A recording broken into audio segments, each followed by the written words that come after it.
اعوذ باللہ من الشیطان الرجیم بسم اللہ الرحمن الرحیم السلام علیکم ورحمۃ اللہ وبرکاتہ۔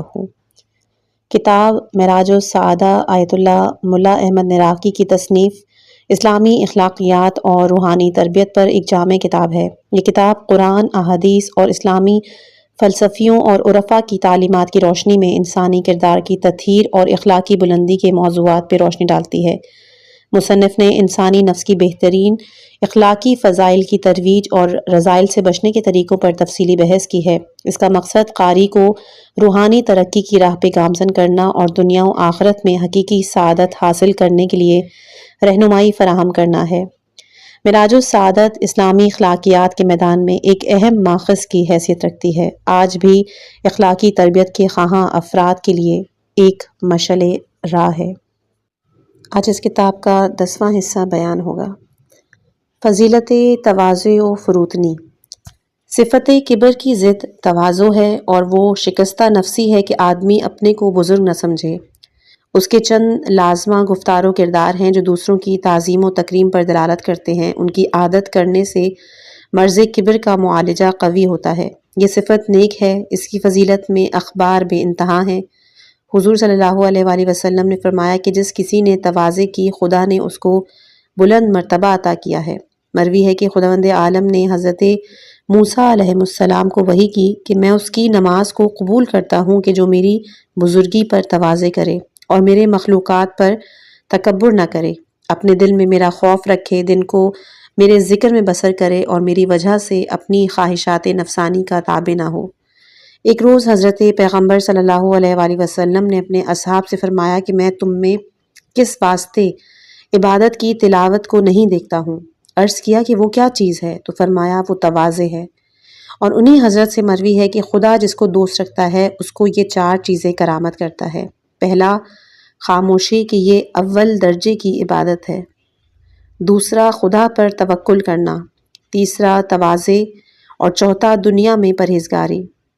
نیز جناب سے مروی ہے کہ جو کوئی خدا سے فروتنی کرے خدا اس کو بلند مرتبے والا کرتا ہے، جو کوئی تکبر کرے خدا اس کو گراتا ہے، جو کوئی قناعت کرے خدا اس کو روزی دیتا ہے، اور جو کوئی اسراف کرے خدا اس کو محروم کرتا ہے۔ جو کوئی موت کو زیادہ یاد کرے خدا اس کو دوست رکھتا ہے، جو کوئی خدا کو بہت یاد کرے خدا اس کو بہشت میں اپنے سائے میں جگہ دیتا ہے۔ حضرت عیسیٰ علیہ السلام نے کہا ہے کہ خوشا بحال تواضع کرنے والوں کا کہ ان کو قیامت میں ممبر ملے گا۔ خداوند عالم نے حضرت داؤد علیہ السلام پر وحی کی کہ مجھ سے زیادہ نزدیک تواضع کرنے والے ہیں، ایسا ہی تکبر کرنے والے مجھ سے دور ہیں۔ مروی ہے کہ سلیمان پیغمبر ہر صبح بزرگان اغنیاء و اشراف کے پاس سے گزرتے اور مسکین کے پاس آ کر بیٹھتے اور کہتے کہ میں مسکین ہوں، مسکینوں کے ساتھ بیٹھتا ہوں۔ مروی ہے کہ ایک مومن اور اس کا ایک لڑکا حضرت امیر المومنین علیہ السلام کی خدمت میں حاضر ہوئے۔ حضرت اٹھے، ان کو صدر میں بٹھایا، آپ ان کے برابر بیٹھے، کھانا لانے کا حکم دیا، دسترخوان چنا گیا۔ قمبر نے سیلابچی آفتابہ حاضر کیا اور ان کا ہاتھ دھلایا۔ حضرت اٹھے اور آفتابہ لیا اور اس مومن کے ہاتھ دھلائے۔ اس نے عرض کیا میں خود ہاتھ دھوؤں گا۔ پس وہ مومن بیٹھا۔ اس وقت حضرت نے قسم دی کہ اگر قمبر تیرے ہاتھ پر پانی ڈالتا تو جس طرح اطمینان سے اپنا ہاتھ دھوتا اسی طرح دھو۔ بس حضرت نے اس کے ہاتھ پر پانی ڈالا۔ حضرت امام جعفر صادق علیہ السلام سے مروی ہے کہ تواضع اصل شرف اور بزرگی پاک و مرتبہ بلند ہے۔ اگر تواضع بیان کے لائق ہوتی اور آدمی سمجھتے تو حقیقت عاقبت پوشیدہ سے ان کو آگاہی ہو جاتی۔ واضح ہو کہ تواضع وہ ہے کہ جو خدا کے واسطے اور راہ خدا میں کی جائے، سوائے اس کے مکر میں داخل ہے کہ جو کوئی خدا کے لیے تواضع کرتا ہے خدا اس کو تمام بندوں پر شرف اور بزرگی عطا کرتا ہے۔ اہل تواضع کے سامنے وہ ایک کسوٹی ہے کہ جس کو ملائکہ اور عقل مند پہچانتے ہیں۔ کوئی عبادت خدا کی نہیں ہے جس کو وہ پسند اور قبول کرے مگر یہ کہ جس میں تواضع ہو۔ حقیقت میں تواضع کو کوئی نہیں پہچانتا مگر وہ بندہ مقرب کہ جو خدا کی وحدانیت کا قائل ہے۔ خداوند متعال فرماتا ہے کہ بندگان خدا وہ لوگ ہیں کہ جو زمین پر تواضع کے ساتھ راستہ چلتے ہیں۔ خدائے عزوجل نے اپنے محبوب کو تواضع کے لیے حکم فرمایا کہ تم اپنے بازو جھکا دو ان مومنین کے لیے کہ جو تیری پیروی کرتے ہیں۔ فائدہ مذمت ذلت و خواری۔ سابق میں ذکر کیا گیا کہ ہر فضیلت کے لیے وسط ضروری ہے، اس کی زیادتی اور کمی مہلک اور مذموم ہے، پس تواضع کے لیے بھی حد وسط ہے۔ اس کی زیادتی کبر کہ جس کا ذکر کیا گیا ہے، اس کی کمی ذلت و حقارت ہے۔ جیسا کہ کبر مذموم ہے، ویسا ہی اپنے کو ذلیل و خوار کرنا بھی مذموم اور مہلک ہے، کیونکہ مومن کے لیے جائز نہیں کہ اپنے کو ذلیل اور حقیر کرے۔ اگر کوئی عالم کے پاس جوتی سینے والا آئے تو عالم اپنی جائے سے اٹھتا ہے، اس کو اپنی جائے پر بٹھاتا ہے، درس و تعلیم کو بسبب اس کی حرمت کی ترک کرتا ہے۔ جب وہ رخصت ہو تو گھر کے دروازے تک اس کے پیچھے جاتا ہے، وہ گویا اپنے کو ذلیل و خوار کر رہا ہے، سیدھے راستے سے تجاوز کرتا ہے۔ طریقہ نیک اور عدالت وہ ہے کہ اس طریقے پر جس کا ذکر کیا گیا ہے اپنے برابر والوں اور ہم مرتبہ والوں سے تواضع کرے، اور تواضع عالم کے عوام کے ساتھ یہ ہے کہ ان کے ساتھ خوشنودی ظاہر کرے، اچھی طرح اور مہربانی سے بات کرے، ان کی دعوت کو قبول کرے، اگر خواہش کی جائے تو ان کی ضروریات میں کوشش کرے، اپنے کو خاتمے میں ان سے بہتر نہ سمجھے۔ واضح ہو کہ وہ تواضع و فروتنی کہ جس کی تعریف کی گئی ہے ان اشخاص کے متعلق ہے کہ جو متکبر نہیں ہیں، لیکن جو لوگ متکبر ہیں ان سے تواضع نہ کرنا بہتر ہے، کیونکہ فروتنی اور ذلت ان لوگوں کے لیے جو متکبر ہیں اپنی ذلت و خواری کا سبب ہے، نیز تکبر کرنے والے کی گمراہی اور اس کے تکبر کی زیادتی ہوتی ہے۔ ممکن ہے کہ اگر آدمی اس کی تواضع نہ کریں بلکہ اس سے تکبر کریں تو وہ متنبہ ہو اور تکبر کو ترک کر دے۔ اسی وجہ سے حضور صلی اللہ علیہ وآلہ وسلم نے فرمایا ہے کہ میری امت تواضع کرنے والی ہے، دیکھے گی کہ میں ان کے ساتھ متواضع ہوں، تکبر کرنے والے دیکھیں گے کہ میں ان کے ساتھ تکبر کرتا ہوں، بتحقیق کہ یہ باعث ان کی ذلت اور حقارت کا ہے۔ 16ویں صفت ہے فخر و مباحات کی مذمت۔ واضح ہو کہ فخر و مباحات یہ ہے کہ انسان اس چیز پر کہ جسے اپنے لیے کمال سمجھ رہا ہے افتخار کرے۔ حقیقت میں یہ صفت اقسام تکبر سے ہے، پس جو کوئی برائی تکبر کی نسبت ہے وہ اس کی بھی برائی پر دلالت کرتی ہے، اور جو کچھ علاج تکبر کا ہے اس کا بھی وہی علاج ہے۔ یہ بھی مثل تکبر کے جہل اور نادانی سے پیدا ہوتی ہے۔ حضرت سید الساجدین علیہ السلام نے فرمایا کہ تکبر اور افتخار کرنے والے سے تعجب ہے کہ کل وہ ایک نطفہ گندیدہ تھا اور آئندہ مردار ہو جائے گا۔ حضرت امام محمد باقر علیہ السلام سے مروی ہے کہ فتح مکہ کے روز رسالت صلی اللہ علیہ وآلہ وسلم منبر پر تشریف لے گئے اور فرمایا، اے لوگوں، نخوت جاہلیت اور افتخار ابو جد کو خدا نے تم میں سے اٹھا لیا ہے۔ آگاہ رہو کہ تم آدم سے پیدا ہوئے ہو اور آدم خاک سے ہیں، بتحقیق کہ بندگان خدا میں سے بندہ وہ ہے کہ جو پرہیزگاری کو اپنا شعار بنائے۔ منقول ہے کہ ایک روز کفار قریش ایک دوسرے پر فخر کرتے تھے۔ سلیمان اس وقت وہاں موجود تھے۔ انہوں نے کہا کہ میں نطفہ نجس سے پیدا ہوا ہوں، ایک روز میں مردار ہو جاؤں گا، نزدیک میزان اعمال کے جاؤں گا، اگر میری ترازوئے عمل سنگین ہو تو میں کریم ہوں گا، اور اگر سبک ہوگی تو میں لئیم ہوں گا۔ ضد اس صفت کی یہ ہے کہ اپنی زبان اور قول سے اپنے کو حقیر سمجھے اور دوسروں کو اپنے پر ترجیح دے۔ 17ویں صفت ہے بغاوت اور سرکشی کی مذمت۔ واضح ہو کہ بغاوت یہ ہے کہ جس کے فرمان کی اطاعت لازم ہے اور اس سے گردن کشی اور سرکشی کرنا ہے۔ یہ عفت کبر سے بھی بدتر ہے، کیونکہ جن لوگوں کی اطاعت واجب ہے، مثلاً پیغمبر، ان کی نافرمانی بکفر ہوتی ہے۔ بہت سے طائفہ کفار مانند یہود و نصارہ اور کفار قریش کفر پر باقی رہے اور ہلاک ہوئے، اور اغلب یہ ہے کہ مسلمانوں پر ظلم اور تعدی کرنا نیز اس قسم کی اور برائیاں اس صفت بد کا نتیجہ ہیں، اور کوئی شک نہیں کہ یہ تمام مہلکات عظیم ہے۔ اسی وجہ سے حضور صلی اللہ علیہ وآلہ وسلم نے فرمایا کہ بغاوت کی خرابی ہر برائی کی خرابی سے بہت جلد پہنچتی ہے۔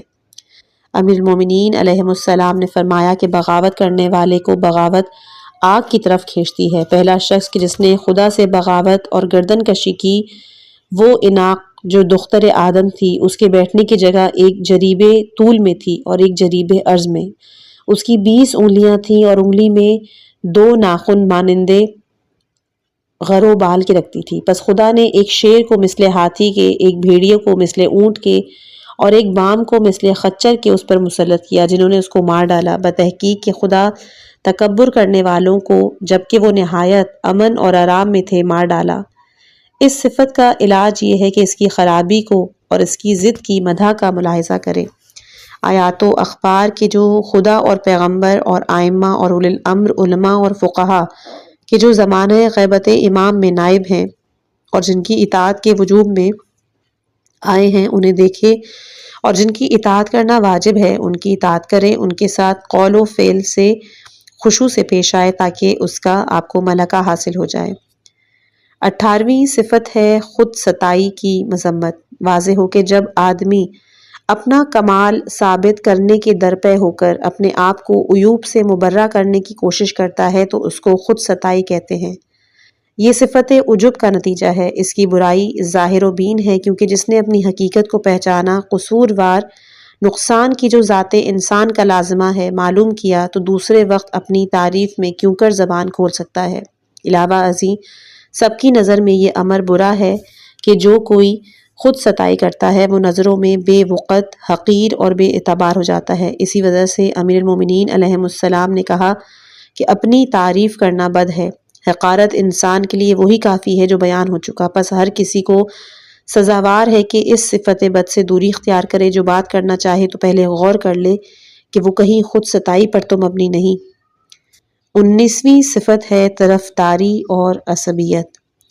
واضح ہو کہ جب اپنی حمایت یا اس کی طرفداری میں کہ جو از روئے دین اور مال اور قبیلہ وطن سے منسوب ہے قولاً صحیح کی جائے تو عصبیت اس کو کہتے ہیں۔ یہ طرفداری دو قسم پر ہے، کیونکہ جس کی حمایت میں انسان کوشش کرتا ہے اس سے برائی کو دفع کرنا چاہتا ہے، اگر اس کی حفاظت اور حمایت لازم ہے اور اس حفاظت میں وہ حق سے بھی تجاوز نہیں کرتا بلکہ انصاف سے کام لیتا ہے، تو پھر یہ قسم نیک اور پسندیدہ ہے۔ اس کو ہم غیرت کہتے ہیں، جیسا کہ بیان کیا گیا ہے۔ اگر اسی چیز کی حمایت کی جائے جس کی حمایت کرنا شرعاً درست نہیں، اور اس کی حماقت میں حق اور انصاف سے تجاوز کر کے انسان باطل میں داخل ہوتا ہے، تو یہ قسم مذموم ہے اور ان رذائل صفات میں سے ہے کہ جو قوت غضبیہ کے متعلق ہیں۔ حضرت سید الساجدین علیہ السلام نے اس پر اشارہ کیا کہ جبکہ ان سے پوچھا گیا تو ارشاد ہوا کہ طرفداری کرنے والا اپنے قبیلے کو دوست رکھنے کی وجہ سے گناہگار نہیں ہے، لیکن ظلم میں ان کی اعانت کرنے سے گناہگار ہو جاتا ہے۔ پس جس عصبیت کی مذمت میں اخبار و احادیث آئے ہیں ان سے بھی قسم مذموم مراد ہے جو ایک صفت مہلکہ ہے اور آدمی کو شقاوت ابدی میں گرفتار کر دیتی ہے۔ حضرت رسول صلی اللہ علیہ وآلہ وسلم کا ارشاد گرامی ہے کہ 20ویں صفت اخفائے حقوق کی مذمت۔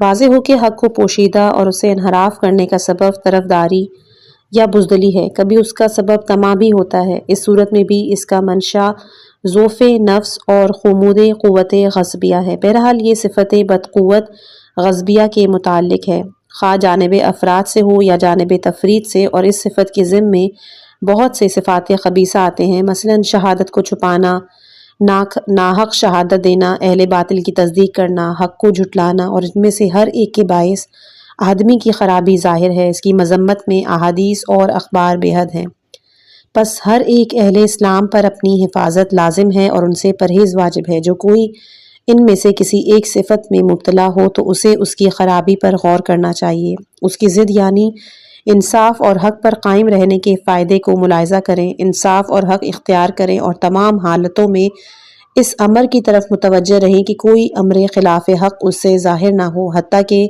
اس بلا سے نجات پائے اور انصاف کا ملکہ اس کو حاصل ہو جائے۔ اس میں فصل نمبر اول ہے شرافت انصاف۔ واضح ہو کہ طرفداری اور حق کے پوشیدہ کرنے کی ضد انصاف اور حق پر قائم رہنا ہے۔ یہ دو صفات کمالیاں ہیں کہ جن کا مالک دنیا اور آخرت میں عزیز اور محترم ہے اور خالق اور خلق کے نزدیک مقبول اور مکرم۔ حضور صلی اللہ علیہ وآلہ وسلم نے فرمایا کہ بندے کا ایمان کامل نہیں ہے جب تک یہ تین خصلتیں اس کے اندر نہ ہوں۔ پہلا، باوجود تنگ دستی کے راہ خدا میں خرچ کرنا، دوسرا اپنے پر انصاف کرنا، اور تیسرا سلام کرنا۔ نیز یہ بھی فرمایا کہ تمام اعمال سے افضل اور برتر یہ عمل ہے کہ آدمی اپنے بارے میں انصاف کرے۔ مومن حقیقی وہ ہے کہ جو اپنے مال سے فقیروں کی غمخواری کرے اور آدمیوں میں انصاف کرے۔ حضرت علی علیہ السلام سے مروی ہے کہ جو کوئی انصاف کرے اور حق کہے تو خدا اس کی عزت زیادہ کرتا ہے۔ حضرت صادق علیہ السلام نے فرمایا کہ میں ان چیزوں کی خبر دوں جو سب سے زیادہ خدا نے واجب قرار دی ہیں، چنانچہ ان چیزوں کا ذکر کرتے ہوئے اول آپ نے انصاف کا نام لیا اور فرمایا کہ جو شخص لوگوں کے مقابلے میں اپنے ساتھ انصاف نہیں کرتا تو وہ دوسروں کے لیے حکم نہیں کر سکتا۔ نیز یہ بھی فرمایا کہ جب دو شخص نزاع کرے اور ایک شخص اپنے مقابل کے لیے انصاف سے کام لے اور وہ اسے قبول نہ کرے تو یہ دوسرا خود بخود مغلوب ہو جاتا ہے۔ 21ویں صفت ہے قساوت قلب کی برائی اور نرم دلی کی تعریف۔ واضح ہو کہ قساوت قلب ایک ایسی حالت ہے کہ آدمی اس چیز سے متاثر نہ ہو جس کے سبب سے دوسروں کو تکلیف پہنچتی ہے۔ کوئی شک نہیں کہ اس صفت کا منشا غلبہ درندگی ہے۔ بہت سے اقوال ذمیمہ مثلاً ظلم کرنا، ایذا دینا، مظلوموں کی فریاد کو نہ پہنچنا، فقیروں اور محتاجوں کی دستگیری نہ کرنا اسی صفت سے پیدا ہوتے ہیں، اور اس صفت کی ضد رحم دلی ہے کہ جس پر آثار حسنہ اور صفات قدسیہ مترتب ہوتے ہیں۔ اسی وجہ سے اس صفت کی فضیلت میں بہت سے اخبار وارد ہوئے ہیں۔ حضرت محمد مصطفیٰ صلی اللہ علیہ وآلہ وسلم سے مروی ہے کہ خداوند متعال فرماتا ہے کہ میرے ان بندوں سے کہ جو مہربان ہیں نیکی طلب کر ان کی پناہ میں زندگانی کرو، بتحقیق کہ میں نے اپنی رحمت ان میں قرار دی ہے۔ اخبار اور احادیث مذمت میں سخت دلی کے اور تعریف میں نرم دلی کی بے انتہا ہیں۔ اس صفت بد کا علاج قسادت قلب کا ازالہ، رحم دلی کا حصول نہایت مشکل ہے، کیونکہ سخت دلی نفس کی ایک ایسی محکم صفت ہے کہ جس کا دور ہونا آسانی سے میسر نہیں ہوتا، اور جو کوئی بھی اس میں مبتلا ہو اس کو چاہیے کہ ان اعمال کے نتیجے پر غور کرے کہ جو قساوت قلب پر مترتب ہوتے ہیں، اور ان اعمال کی عادت ڈالے کہ جن سے آثار رحم دلی حاصل ہو، تاکہ نفس اس کا لائق ہو سکے اور رحم دلی کے حاصل کرنے اور سخت دلی کرنے میں مستعد رہے۔ چوتھا مقام وہ صفات رذائل کہ جو قوہ شہویہ سے متعلق ہیں، ان کے لیے معالجے کی کیفیت اور نیز فضائل ملکات اور ان کے حصول کا طریقہ۔ واضح ہو کہ حد اعتدال ان قوتوں کا صفت عفت ہے کہ جس سے تمام صفات کمالیہ متعلق ہیں، اور قوت شہوت کے افراد کا نام ثمرہ ہے، تفرید کا نام خمود، اور تمام رذائل صفات انہی دونوں جنسوں سے تعلق رکھتے ہیں۔ پس اولاً انہی دونوں جنسوں نیز ان کی ضد یعنی عفت کا بیان کیا جاتا ہے، اور اس کے بعد ان صفات کی تشریح کی جائے گی جو ان کے ذمے آتے ہیں۔ بیان مذکورہ دو مطلبوں میں ذکر ہوگا۔ پہلا مطلب یہ ہے کہ ان دو صفات خبیثہ کا بیان کہ جو قوت شہویہ سے متعلق ہیں، نیز ان کی ضد کا ذکر 3 فصل نمبروں میں کیا جائے گا۔ فصل نمبر 1 ہے مذمت شرح۔ واضح ہو کہ شر یعنی غلبہ حرص قوت شہویہ کی زیادتی کا نام ہے، اور وہ یہ ہے کہ آدمی ہر چیز مثلاً شکم، زبان، حرص مال، جاہ و زینت میں قوت شہویہ کا مطیع ہو، اور بہت سے علماء اخلاق صرف کھانے اور پینے اور جمع سے اسے مخصوص کرتے ہیں۔ پہلے معنی اگرچہ بئی اعتبار کی یہ صفت تمام رذائل صفات شہویہ کا کہ جو حد افراد میں مثلاً واقع ہو، منشا اور مصدر ہوتی ہے، انصب ہے، لیکن اگر مقام میں چونکہ دوسرے معنی پر اتفاق کیا گیا ہے اور میں بھی اسی طریق پر بیان کرتا ہوں، کوئی شک نہیں کہ یہ صفت مہلکہ عظیم ہے۔ اسی وجہ سے سید کائنات نے فرمایا کہ جو کوئی اپنی خرابی شکم اور زبان اور جمع سے محفوظ رہے تو وہ تمام خرابیوں سے محفوظ ہے۔ نیز یہ بھی فرمایا کہ میری امت بواسطہ شکم پرستی اور جمع زیادہ تر داخل جہنم ہوگی۔ واضح ہو کہ جیسا کہ حضرت نے خبر دی کہ ان دو چیزوں سے اکثر لوگ ہلاک ہوتے ہیں، اور نیز فرمایا کہ اپنے دل کو زیادہ کھانے پینے سے مردہ نہ کرو، کیونکہ دل مانند کھیت کے ہے، جب زیادہ پانی دیا جاتا ہے تو مر جاتا ہے۔ نیز فرمایا کہ خدا کے نزدیک تم میں سے بہتر وہ ہے جو زیادہ بھوکا رہے، اپنے احوال اور ثنائے آفریدگار میں فکر کرے، اور خدا کے نزدیک وہ زیادہ دشمن ہے کہ جو بہت سوئے اور بہت کھائے اور بہت پیے۔ فرمایا کہ خدا کے نزدیک زیادہ تر دشمن وہ لوگ ہیں جو اس قدر کھائے کہ پیٹ بھر جائے اور بدہضمی ہو۔ جو بندہ غذا کا خواہش مند ہو اور اس کو پورا نہ کرے تو اس کے لیے بہشت میں درجہ ملتا ہے۔ حضرت امام جعفر صادق علیہ السلام نے فرمایا کہ کوئی چیز مومن کے دل کو پرخوری سے زیادہ نقصان پہنچانے والی نہیں ہے۔ زیادہ کھانے سے دو چیزیں پیدا ہوتی ہیں، پہلا قساوت قلب اور دوسرا ہیجان شہوت، اور گرسنگی مومن کی نان خورش، روح کی غذا، دل کا طعام اور بدن کی صحت ہے۔ کوئی شک نہیں کہ زیادہ تر بیماریاں شکم پرستی سے پیدا ہوتی ہیں۔ حضرت محمد مصطفیٰ صلی اللہ علیہ وآلہ وسلم نے فرمایا کہ قیامت میں خدا کا مقرب بندہ وہ شخص ہے کہ جو زیادہ گرسنہ اور تشنہ رہے اور جو دنیا میں اکثر مبتلا غم اور اندوہ میں رہا ہو۔ طریقہ سید کائنات پر غور کیجیے۔ حضرت کی ایک زوجہ فرماتی ہیں کہ حضور صلی اللہ علیہ وآلہ وسلم نے کبھی پیٹ بھر کر خاصا تناول نہیں فرمایا، اکثر اوقات حضرت بھوکے رہتے تھے، جس کی باعث میرا دل غمگین ہوتا اور عرض کرتی کہ اس قدر خاصا تو تناول کریں کہ قوت باقی رہے، بھوک سے ضرر نہ پہنچے۔ تو اس وقت آپ فرماتے کہ میرے بھائی پیغمبران اولو العزم نے اس سے زیادہ بھوک اور پیاس میں صبر کیا ہے، انہوں نے اسی حالت میں بسر کی دنیا اور پھر دنیا سے گزر گئے، بس خدا نے ان کی بزرگی عطا فرمائی اور ثواب بے انتہا دیا۔ میں اپنے کو دیکھتا ہوں اور شرم کرتا ہوں، اگر آرام سے گزار دوں تو میرا رتبہ ان سے پست ہوگا، پس میرے نزدیک بنسبت اس کے کل آخرت میں بے نصیب ہوں۔ آج سختی اٹھانا اور صبر کرنا بہتر ہے۔ فوائد گرسنگی اور کم خواری۔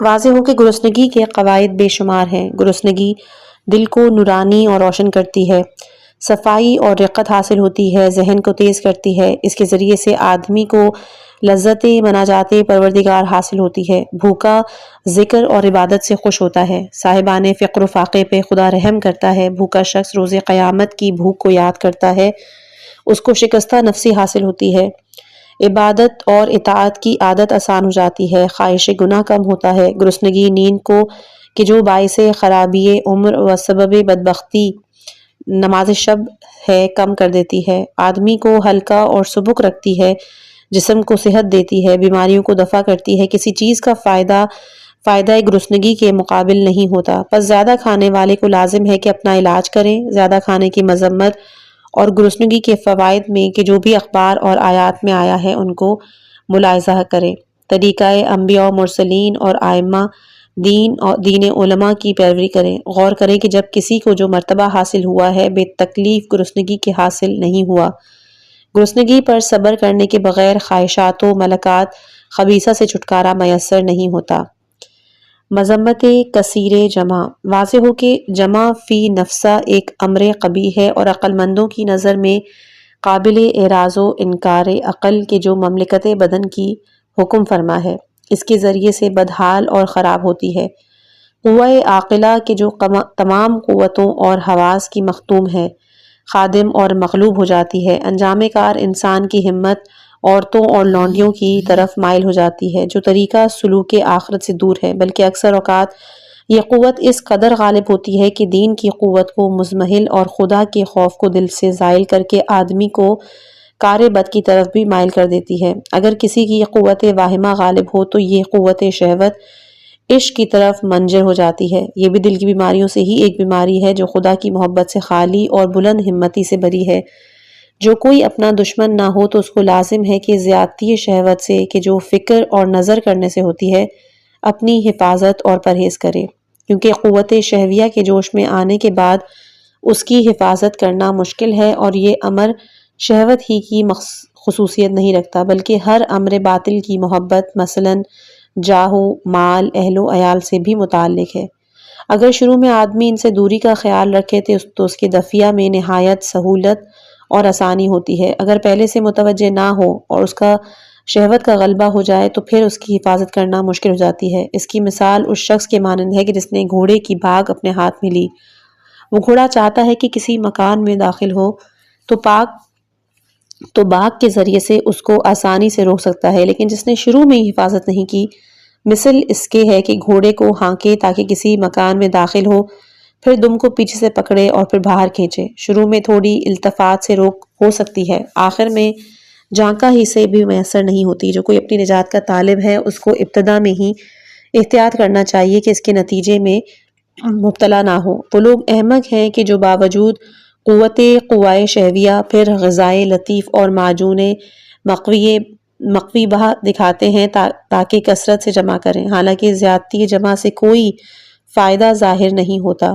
تجربہ ہوا ہے کہ جو کوئی شہوت کا مطیع ہوتا ہے، عورتوں سے نکاح کرتا ہے، خدائے مقوی و معجون مبہی کھا کر زیادتی شہوت کی کوشش کرتا ہے، آخر بالضرور وہ لاغر اور نحیف، اکثر اوقات مریض و ضعیف اور کم عمر ہوتا ہے، اکثر ان کے دماغ میں خلل اور اس کی عقل خراب ہوتی ہے۔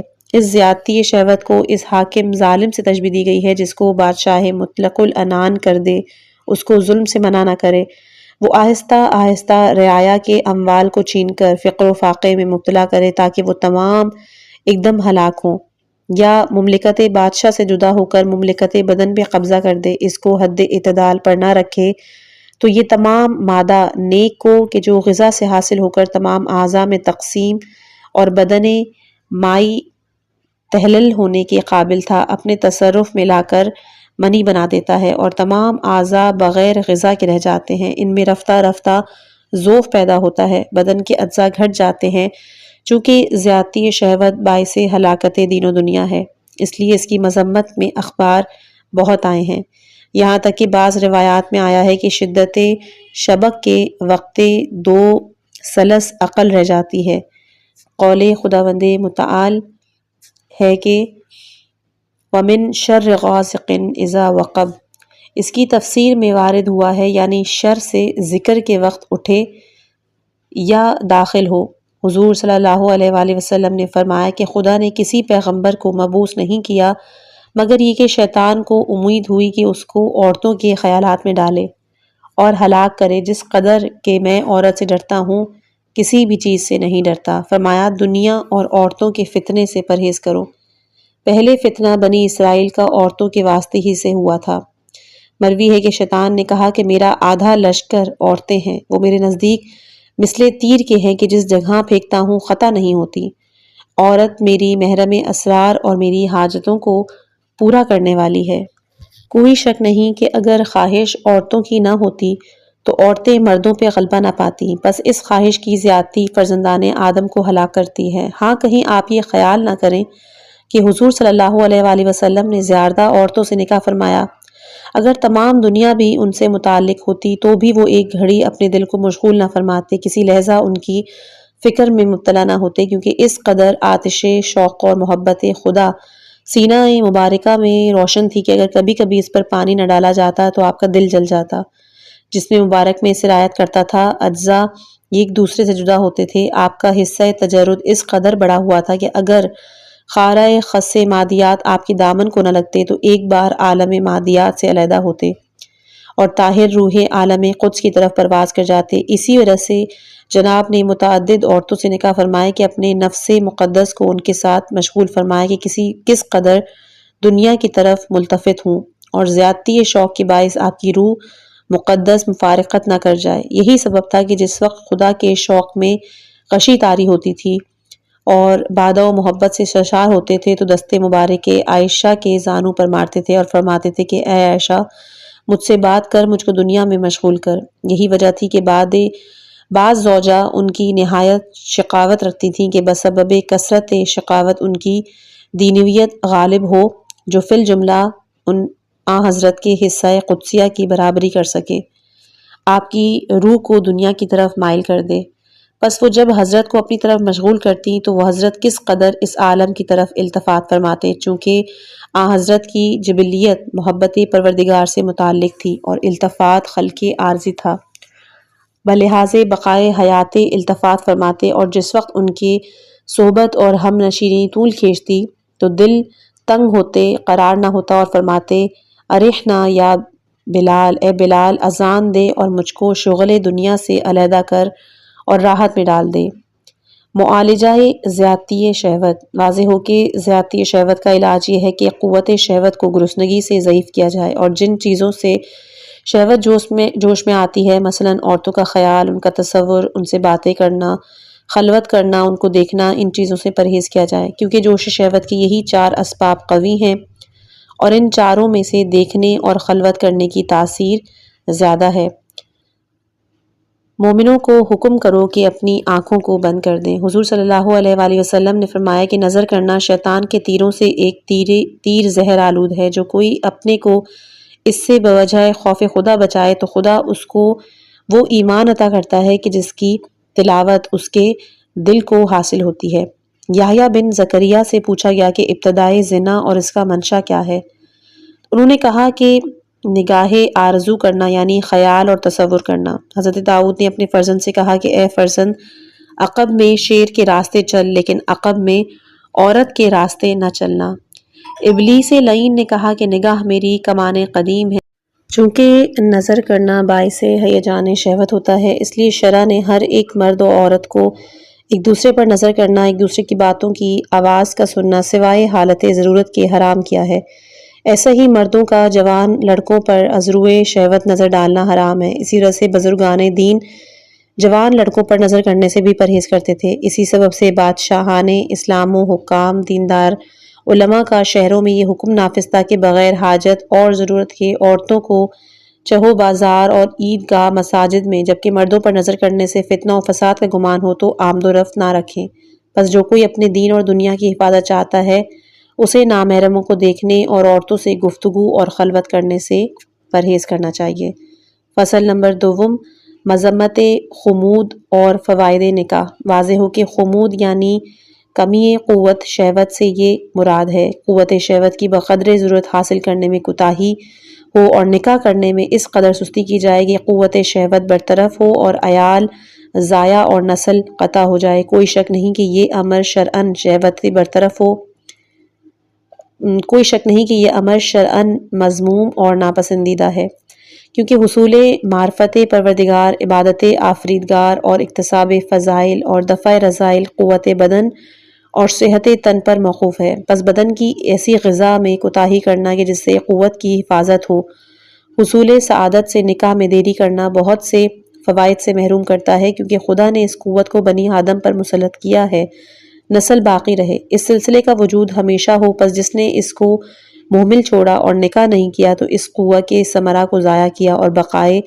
نسل کے بہت سے فوائد سے محروم ہوا، جس میں سے ایک یہ ہے کہ بقائے نسل انسان اور زیادتی بندگان خدا اور ارادہ اہلی کے موقف ہے۔ نیز مرنے کے بعد فرزند صالح کی دعا ایک نعمت اور برکت ہے۔ کم سن بچے جو اپنے ماں باپ کے سامنے مر جاتے ہیں وہ ماں باپ کی شفاعت کرتے ہیں۔ ان فوائد کے علاوہ یہ بھی دیکھا گیا ہے کہ جو راستہ حضرت آدم ابو البشر سے متصل ہے اس کو قطع کرنا، اس کو دوسرے کے سپرد نہ کرنا کس قدر برا ہے۔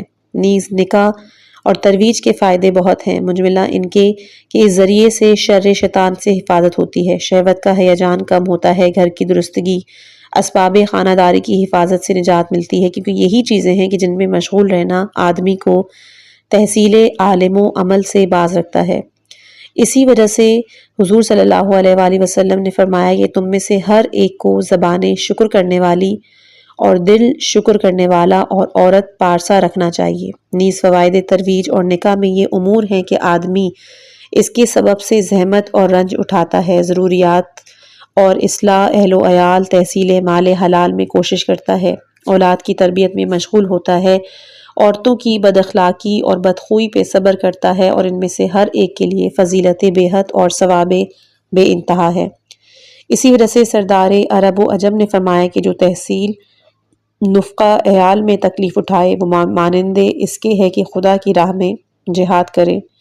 نیز فرمایا کہ جس کی نماز نیک، جس کی عیال بہت، جس کا مال کم ہو اور مسلمانوں کی غیبت نہ کرے تو وہ بہشت میں امن کے ساتھ رہے گا، مثل میری ان انگلیوں کے کہ جو ایک دوسرے کے ساتھ ہیں۔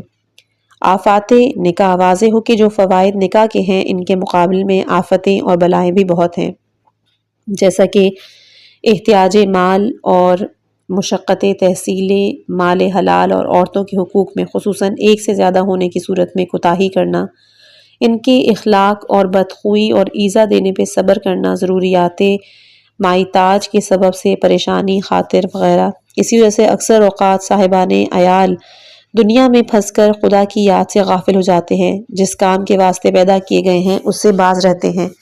پس ہر کسی کو سزاوار یہ ہے کہ اپنے نفس کے لیے خود مجتہد ہو، اپنے احوال کا ملاحظہ کرے، جو فوائد اور خرابیاں بیان کی گئی ہیں ان کو دیکھے اور اس کے حق میں کون سا پہلو بہتر ہے اور اس کو اختیار کرے۔ لیکن افسوس کہ جب تک آدمی مبتلا نہیں ہوتا اس کو خرابی کو معلوم نہیں کر سکتا، اور جب اس میں گرفتار ہو گیا تو پھر کوئی علاج نہیں ہو سکتا۔ فصل نمبر 3، فوائد عفت اور طریقہ اعتدال عقل اور جمع۔ واضح ہو کہ قوت شہویہ کی یہ دونوں جنسیں جن کا بیان کیا گیا ہے ان کی ضد عفت ہے۔ اس سے مراد یہ ہے کہ قوت شہوت ہر امر میں، خصوصاً کھانے پینے اور نکاح و جمع میں قوت عاقلہ کی فرمانبردار ہو۔ یہ ایک حد اعتدال ہے کہ جو شرعاً اور عقلاً بہتر ہے۔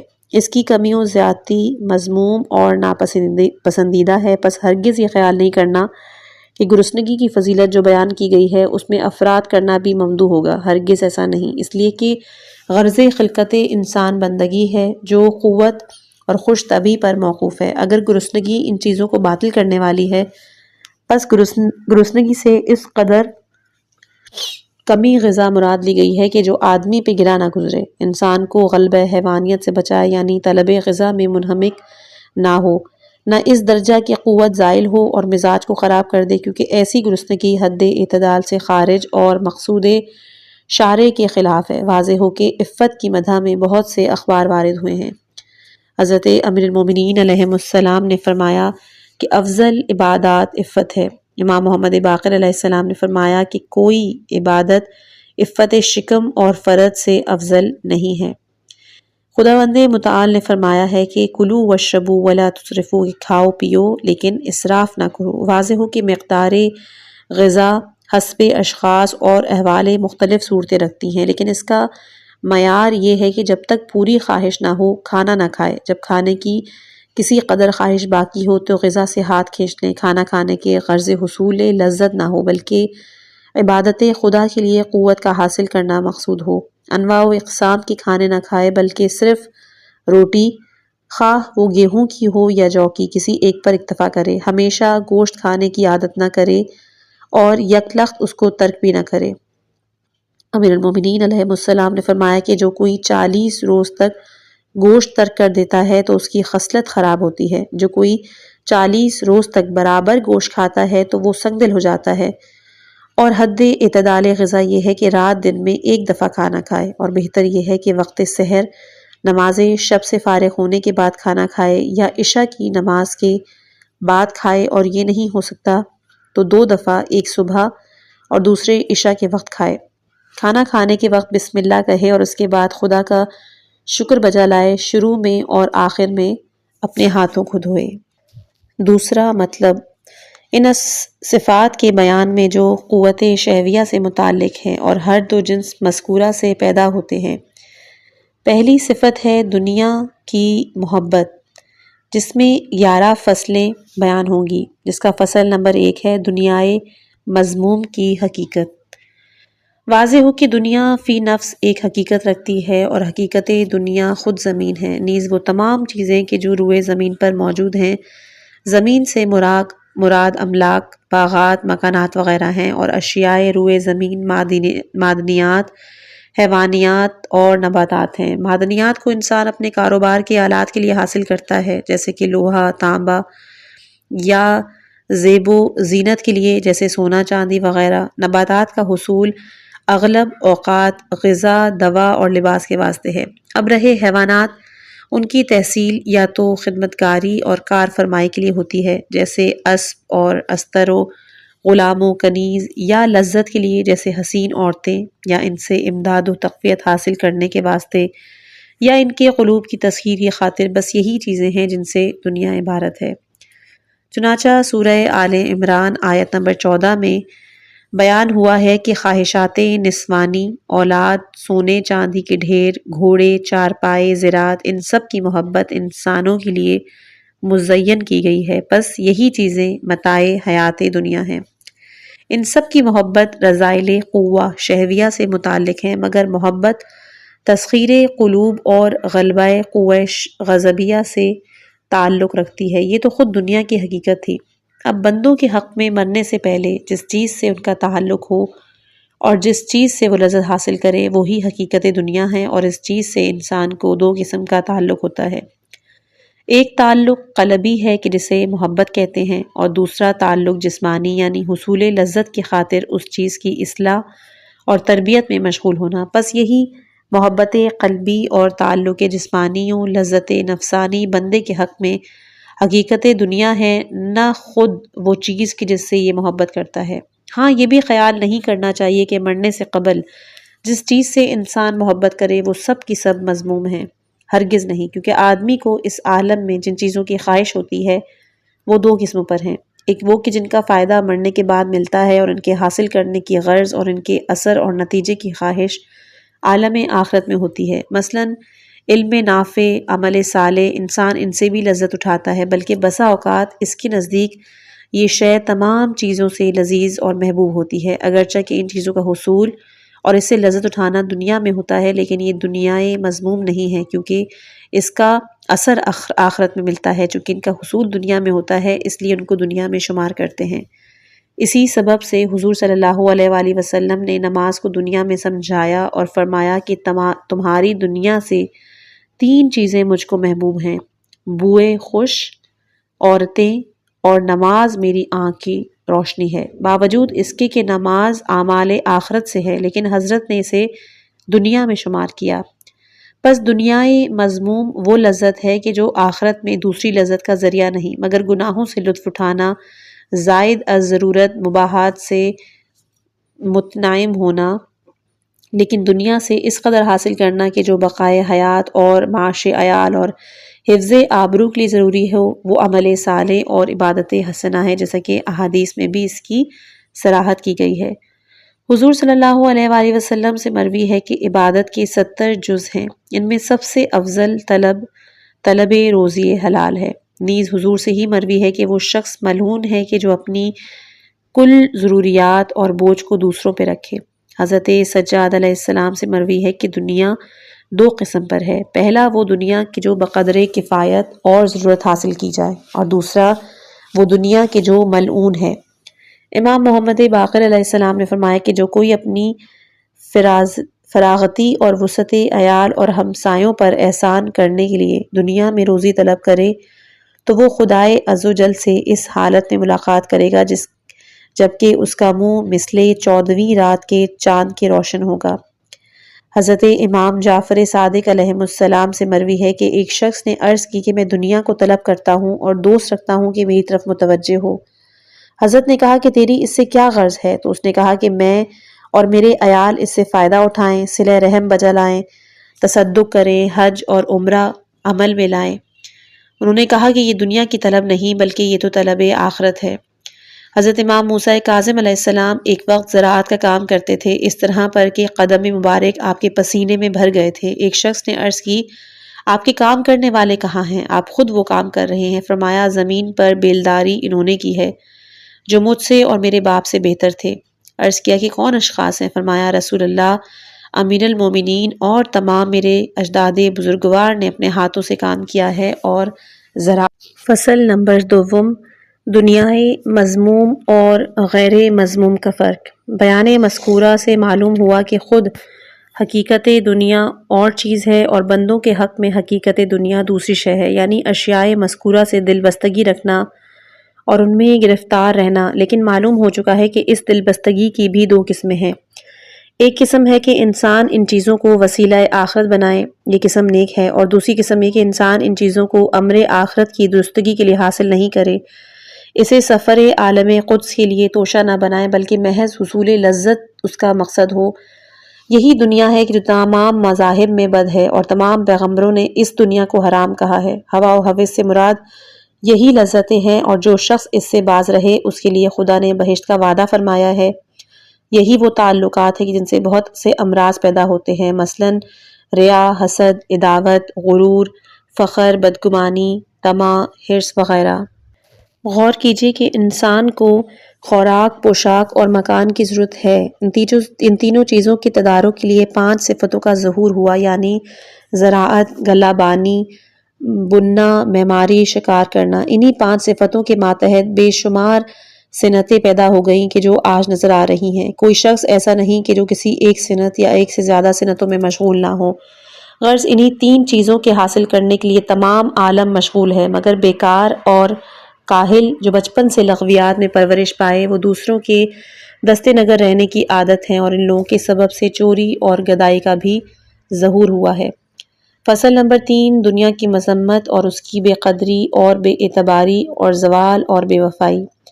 واضح ہو کہ دنیا خدا اور بندگان خدا کی دشمن ہے، خواہ وہ بندے خدا کے دوست ہوں یا دشمن۔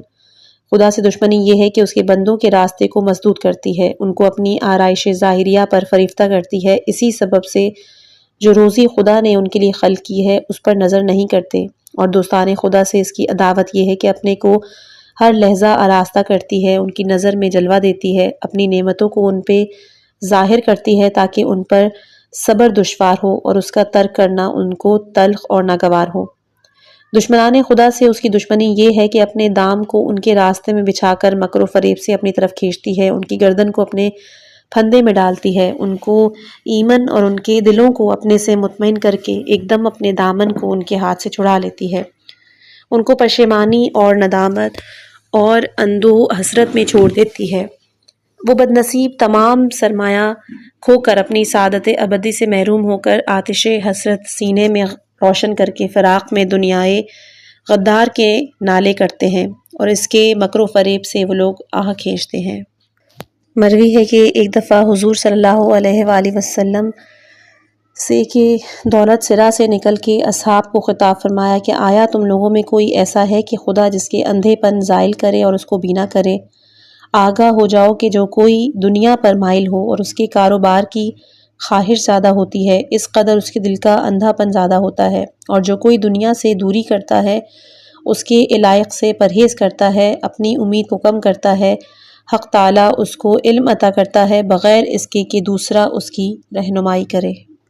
اسی طرح فرمایا کہ میرے بعد قریب ہے کہ ایک قوم پیدا ہوگی جو پاکیزہ غذا کھائے گی، خوبصورت عورتیں رکھے گی، ملبوس نفیس پہنے گی، خوشنما گھوڑوں پہ سوار ہوگی، ان کا پیٹ کبھی نہیں بھرے گا، ان کا نفس کبھی قناعت نہیں کرے گا، رات دن دنیا کے کاموں میں مشغول رہیں گے، اس کی پرستش کریں گے اور اپنی خواہشات کی اطاعت کریں گے۔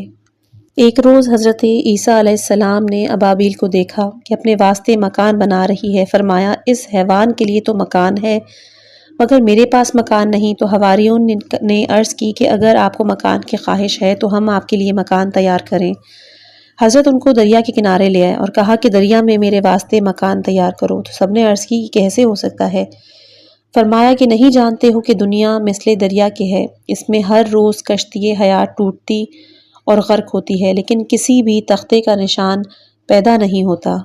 حضرت موسیٰ علیہ السلام کو وحی ہوئی کہ اے موسیٰ، تجھے اس مکان سے کیا تعلق کہ جو ظالمین کا ملجا و ماوا ہے؟ یہ مکان تیرا نہیں ہے، اپنے دل کو اس سے فارغ کر اور اپنے حوث کو اس سے الگ کر دے کہ یہ بہت برا گھر ہے مگر اس شخص کے لیے کہ جو اس پر عمل کرے۔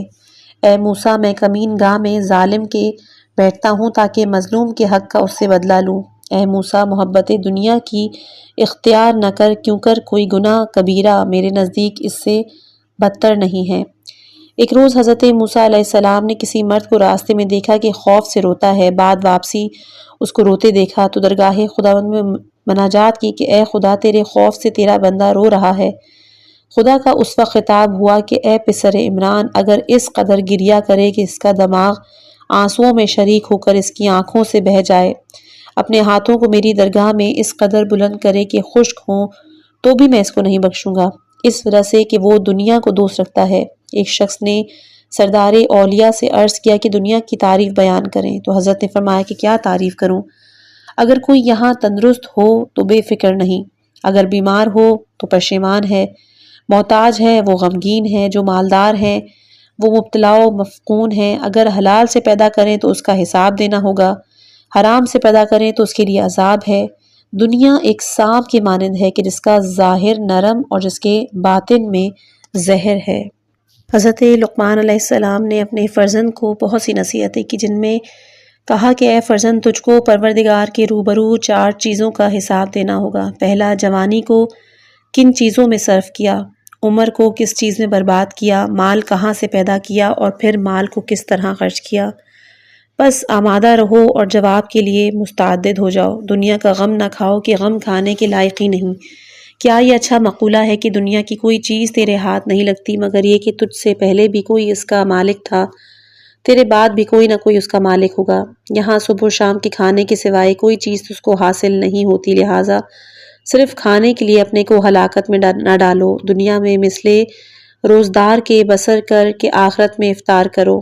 کوئی شک نہیں کہ یہ زمین وہی زمین ہے کہ جس پر دوسرے بھی چلے ہیں، یہ سامان وہی سامان ہے کہ جس کو گزشتگان اپنے مصرف میں لائے ہیں۔ اگر تو بادشاہ ہے تو اس کو بہت سے بادشاہ چھوڑ گئے، اگر تو مزارع ہے تو خیال کر کے بہت سے زراعت کرنے والے اس میں تخم بو چکے ہیں۔ فصل نمبر 4، دنیا کی مثالیں اور تشبیہات۔ واضح ہو کہ دنیا کے چند صفات اور حالات ہیں، ہر ایک صفت کو دوسری چیز سے تشبیہ دی گئی ہے، اسی وجہ سے بہت سی مثالیں دنیائے غدار کی ہیں۔ مثال نمبر 1، خداوند عظیم نے کتاب کریم میں دنیا کی بے ثباتی اور صورت زوال کو ایک گھاس سے تشبیہ دی ہے کہ جو زمین سے اگتی ہے، بسبب بارش کے اس میں چندے تر و تازگی پیدا ہوتی ہے، پھر جب آفتاب اس پہ چمکتا ہے تو وہ خشک ہو جاتی ہے اور اس کو ہوا متفرق اور پریشان کر دیتی ہے۔ نیز اسی صفت صورت زوال کے متعدد بعض احادیث میں اس کی تشبیہ پل سے دی گئی ہے جس پر سے بہت جلد گزرا جانا ہوگا۔ مثال نمبر 2، اس کی حقیقت اور اصلیت کے متعلق ہے، وہ یہ کہ دنیا ان خیالات کے مانند ہے کہ جن کو انسان خواب میں دیکھتا ہے اور جب ہوشیار ہوتا ہے تو اس کا کوئی اثر نہیں ہوتا۔ حقیقتاً دنیا مثل خواب کے اور موت مثل بیداری کے ہے۔ جب یہ خواب ختم ہو جائے گا اس وقت آدمی دیکھے گا کہ اس کے ہاتھ میں کچھ بھی نہیں، بلکہ مرنے کے قبل بھی یہی رنگ پایا جاتا ہے۔ کیا نہیں دیکھتے ہو کہ جب عیش و لذت یا رنج و مصیبت کے دن ختم ہو جاتے ہیں تو وہ مثل خواب کے معلوم ہوتے ہیں، بلکہ بعض امور میں شک ہوتا ہے کہ آیا وہ خواب دیکھے گئے تھے یا بیداری میں۔ پس اس چیز کا کیا اعتبار اور مرتبہ کہ جس پر خواب کا اشتباہ ہو، بلکہ گزر جانے کے بعد اس میں اور خواب میں کوئی فرق نہیں۔ مثال نمبر 3، اس امر کو ملحوظ رکھتے ہوئے کہ دنیا کا ظاہر کچھ ہے اور باطن کچھ ہے۔ دنیا اس بوڑھی ناپاک عورت کی مانند ہے کہ جس نے اپنے ظاہر کو آراستہ کیا، جو طرح طرح کے زیور سے مزین ہو تاکہ آدمی اس پر عاشق ہو، اس کا فریب کھا کر اس کو آغوش ملے۔ جب اس کے چہرے سے نقاب اٹھائے اس کے باطن سے آگاہی ہو تو اس کو دیکھیں کہ یہ تو ایک عورت بدصورت اور بدخصلت ہے۔ مثال نمبر 4، کوتاہی عمر دنیا کے بارے میں یہ ہے کہ دنیا ہر کسی کے لیے مثل اس ایک قدم کے ہے کہ جو اٹھایا جائے۔ کوئی شک نہیں کہ جو شخص اپنے وجود سے پہلے ازل الازال پر اور اپنے جانے کے بعد ابد الآباد کی مدت پر غور کرے تو یہ چند روزہ دنیا اسے بقدر ایک قدم بلکہ اس سے بھی کم معلوم ہوگی۔ بس جب کوئی اس میں تأمل کرتا ہے، نظر سے دنیا کو دیکھتا ہے، دوسرے وقت دنیا سے دل نہیں لگاتا، جس طریقے سے وہ 2 روز گزارتا ہے اور کوئی اندیشہ اور خوف نہیں کرتا، وہ اینٹ پر اینٹ نہیں رکھتا یعنی مکان نہیں بناتا، ایسا ہی سید رسول دنیا سے سدھارے لیکن دنیا سے دل نہیں لگایا، اینٹ پر اینٹ نہیں رکھی۔ مثال 5، دنیا اور آخرت کے تقابل کا لحاظ کرتے ہوئے یہ ہے کہ اگر کوئی شخص دریا میں انگلی ڈبوئے اور اس پہ کچھ رطوبت باقی رہ جائے تو یہ رطوبت گویا دنیا ہے اور آخرت دریائے ذخار۔ پس جو شخص حقیقت سے آگاہ ہوتا ہے دنیا کی قدر مقابل آخرت کو بہت کم جانتا ہے، لیکن یہ دیدہ بینا کہاں ہے۔ مثال نمبر 6، اس امر کے متعلق کہ دنیا کا کام انتہا کو نہیں پہنچتا، دنیا ایک دریائے شور ہے۔ پیاسا آدمی جس قدر پانی پیتا ہے اس کی پیاس ختم نہیں ہوتی، یہاں تک کہ وہ پیتے پیتے ہلاک ہو جاتا ہے۔ یہ امر مشاہدہ و محسوس ہوتا ہے کہ دنیا سے وہی شخص سیر ہوتا ہے جس کی خواہش دنیاوی کم اور جس کا علاقہ دنیا سے تھوڑا ہو، جس کا مال و تجمل زیادہ ہو، اس کے لیے اس قدر درد سر اور اس کی گرفتاریاں بہت بڑی ہوئی ہیں جس کی کوئی انتہا نہیں۔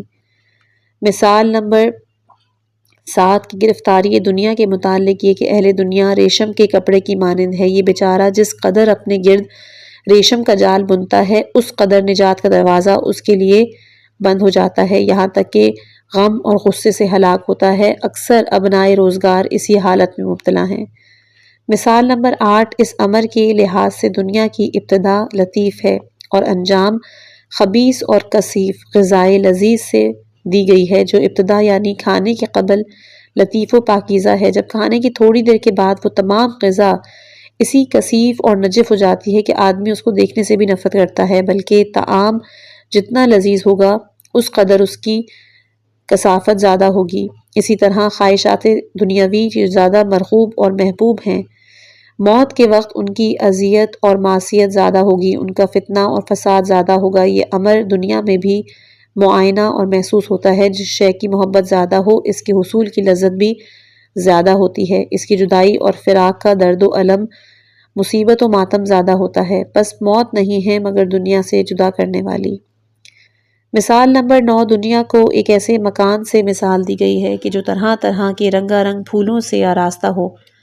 اس مکان میں یکے بعد دیگرے ترتیب سے آدمیوں کی آمد ہو۔ جب اس مکان میں داخل ہوں تو ان پھولوں کو دیکھیں، خوش ہوں، سونگیں، دوسروں کے واسطے جو بات کو آنے والا ہے چھوڑ کر چلے جائیں، نہ یہ کہ ان پھولوں کو اٹھا کر اپنے ساتھ لے جائیں۔ پس وہ شخص کے جو گمان کریں کہ یہ سب ہم کو دیے گئے ہیں، اس لیے ان کے ساتھ محبت کریں، شاد و خوش ہوں، لیکن جب وہ مکان سے باہر لے جانا چاہتے ہیں تو ان سے واپس لے لیے جاتے ہیں۔ اس وقت وہ رنجیدہ ہوتے ہیں، ان کی خوشی غمی سے بدل جاتی ہے۔ جو کوئی اس حقیقت کو جانتا ہو وہ اس سے نفع اٹھاتا ہے، مالک مکان کی شکر گزاری کرتا ہے، خوش خوش اس جگہ سے باہر جاتا ہے۔ ایسا ہی جس نے دنیا کو پہچانا، اپنے آنے کے مقصد کو معلوم کیا، تو جانتا ہے کہ وہ اس گھر کا مہمان ہے جس کو عالم آخرت کے مسافروں کے واسطے مہیا کیا گیا ہے۔ پس جب اس منزل پر پہنچیں تو فائدہ اٹھا کر اسے چھوڑ دیں اور مقصد کی طرف روانہ ہوں۔ جو کوئی نادان اور جاہل ہے، حقیقت امر سے غافل، وہ گمان کرتا ہے کہ یہ مال میرا ہے، اس کے ساتھ محبت کرتا ہے۔ جب اس کو باہر کرتے ہیں، جو کچھ اس نے جمع کیا ہے اس سے واپس لیتے ہیں تو اس کی مصیبت سخت اور اس کی تکلیف بے انتہا بڑھ جاتی ہے۔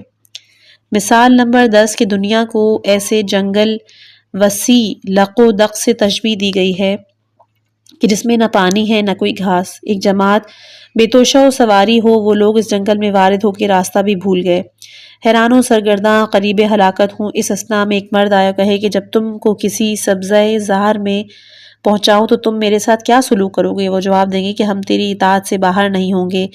اس پر اقرار لے کر ان کو ایک چشمے پر جس میں تھوڑا پانی اور جس کے اطراف کچھ سبزہ زار بھی ہو لائے۔ وہ لوگ اس سے پانی پئیں، تھوڑی سی دیر آرام لیں، اتنے میں وہ شخص پھر کہے بسم اللہ کوچ کرو کہ تم کو دوسری آبادی و باغ کی طرف لے جاؤں۔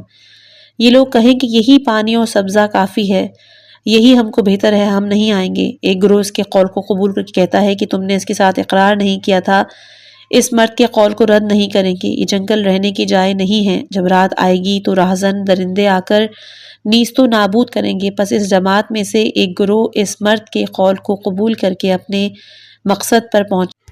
فصل نمبر 5 ہے کہ جو دنیا کی جس سے آخرت کی آنت ہوتی ہے۔ انشاءاللہ اس کتاب کا یہ حصہ اگلی آڈیو میں پیش کیا جائے گا۔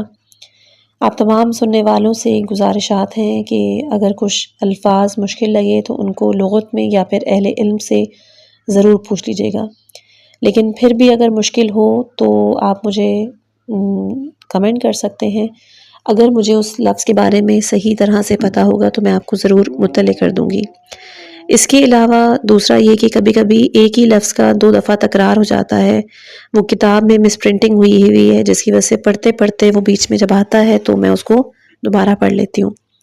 تیسرا یہ کہ اگر کہیں غلطی سے یا میری نافہمی کی وجہ سے کچھ الفاظ میں اردو کے غلط پڑھ لوں تو اس کے لیے معذرت خواہ ہوں۔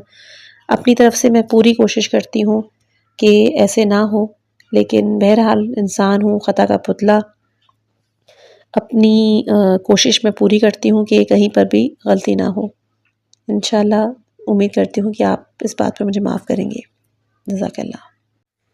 اس آڈیو کو سننے کا بہت بہت شکریہ۔